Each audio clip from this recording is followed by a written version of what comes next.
Ci vedi? Allora vedi di andartene a fanculo. Oh cazzo. Pippo, Pluto e Paperino. E tutti gli altri insieme. Pluto, Paperino, minchia in cuffia.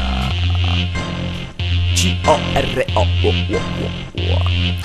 Non mi mostro, non mi sono mosso. Posso, esco di casa e mi cade un cornicione addosso. Posto, problemi riguardanti la mia vita. Che sfiga, non sono dalla parte della chiesa. Rita, mica, ti sposti 44 gatti in fila per 6 e 30 sono morti. Che sfiga, oh che bello, vado ad acchiappar farfalle. Oramai la gente che mi vede si tocca alle palle. Tant'è che della sfiga sono esperto. Sono in posto al chiuso e devo tenere l'ombrello aperto. Ma che cazzo?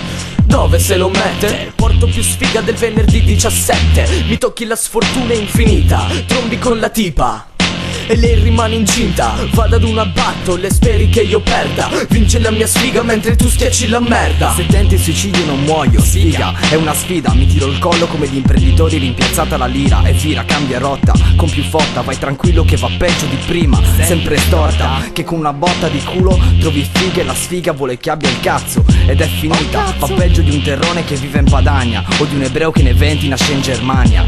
Sempre troppa sfiga, stai sicuro, come chi vince l'Enalotto e dopo 2 giorni si schianta contro un muro. 100 gay intorno e tu nudo. E la sfiga è che tutti quanti vogliono il tuo culo. Giuro, io per voi sono una scala aperta, ma non ci sono anni di sfiga, solo il colpo a terra. Ferma, sono uno specchio rotto, di botto ti ritrovi col ginocchio rotto alla corrida. Prego si diverta. Sto tic. Ho sentito un tic, com'è partito? Ti sta mandando a registrare, anzi, si registra. Oh, ma all'inizio proprio stai registrando, fighissimo. Cioè, dai! Oh, me la devi far sentire dall'inizio. No, non hai capito un cazzo.